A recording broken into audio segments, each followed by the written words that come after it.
Hello everyone, welcome to my mini blog. So यो चाहिँ मेरो फर्स्ट मिनी ब्लग र मैले फर्स्ट मिनी ब्लगको सुरुवातै पानीसँग गरेँ। मैले घट पानी हान्नु पऱ्यो है, खानु पऱ्यो। त्यसपछि म गएँ बाथरुमतिर गएर मस्त मुख धोएँ होइन, पुरा घोटिरहेको छु। त्यसपछि बबल निकाल्न थालेँ।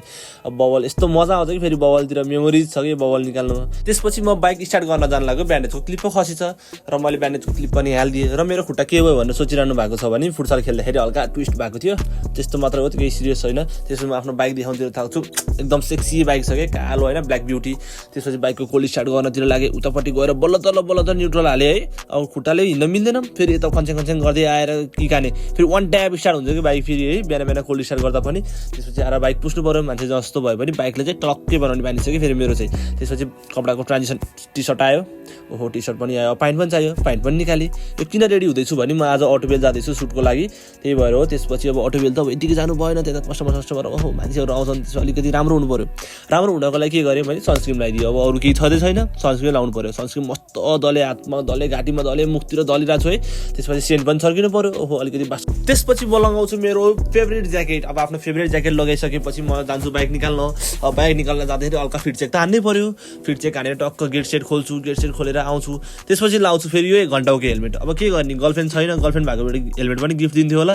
अब यस्तो क्लिपै नभएको हेलमेट लाएर हिँड्नु परिरह, मस्तले घुसेर छु 5-10 मिनट त यत्तिकै गयो ल त्यो क्लिप हाल्दै। त्यसपछि म चाहिँ बाइक निकाल्छु। बाइक निकाले बल्ल स्ट्यान्ड पनि लगाएँ। फेरि गेट पनि लगाउन आउनु पऱ्यो। यो डुँडे खुट्टा है, कति खन्चेङ गर्दै आउने। त्यसपछि म सिधै अटोबेल पुगेँ। अटोबेल यताउता हेरेँ, गाडीको भिड रहेछ।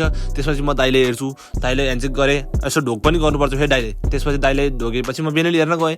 बेनेली यसो कोली स्टार्ट गर्छु, यसो चलाएर आउँछु भनेको फेरि उताबाट के छ नचला भनेर दाइले कराउनुहुन्छ भनेर फेरि त्यो सोचेँ। त्यसपछि मैले छोडिदिएँ। त्यसपछि यसो टाढेबाट यसो बेनेली हेरेँ अनि झ्याप्लाएँ, अनि फेरि गएर सुत्दिएँ।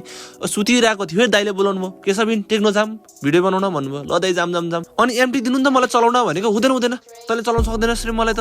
त्यसपछि होस् ल आफ्नो बाइक भनेर चलाएर गएँ। अनि टेक्नो पुग्यो, टेक्नो यताउता पुग्यो। टेक्नो अब फेरि सुटिङ त गर्नु पऱ्यो, सुटिङ गर्ने आएको। सुटिङ उता चलिरहेको दाइले भिडियो बनाइरहनु भयो। म आफ्नो सोचिरहेको छु कि म के भिडियो बनाऊँ, म कस्तो भिडियो बनाऊँ होला, अलिक कमेडी कस्तो बनाऊँ होला भनेको। केही आएन दिमागमा। फेरि खास भोक लाग्यो, चाउमिन लिएर आयो। हो मासु देख्ने बित्तिकै त मुखमा रियाल आइहाल्यो। त्यसमा ट्याप्प टिपेर आउने बित्तिकै सन्ना सुरुमै मैले खाइदिएँ मासु, गम चपाइदिएँ। त्यसपछि फेरि सोध्छु भने कि फेरि कफी खान मन लाग्यो। अब कफी खाँदा सोचिरहेको छु त्यो कन्टेन्ट कस्तो बनाउनु होला भनेर सोचिरहेको छु, आएन। फेरि उठेर नि सोध्छु, उठेर सोच्दा पनि आउँदैन। होस् झ्याउला। त्यसपछि फेरि कपन जाम भनेर टेक्नो बन्द गरिन्छ। अनि जाने बेला त फेरि तसो भयो नि, एमटी त मैले फेला पारिहालेँ। आफ्नो अब चलाउनु पऱ्यो एमटी, बल्ल तल्ल दिनु भनेर बल्ल मागेर चलाउँदै थिएँ। बाटोमा जाम, हेत्तेरी अलि मस्त कुदाम भनेको कुदाउनै पाइनँ। त्यसपछि झ्याउलाएँ। फेरि अटोबेल पुगेँ, बल्ल त जाम कटाएर अटोबेल पुगेको।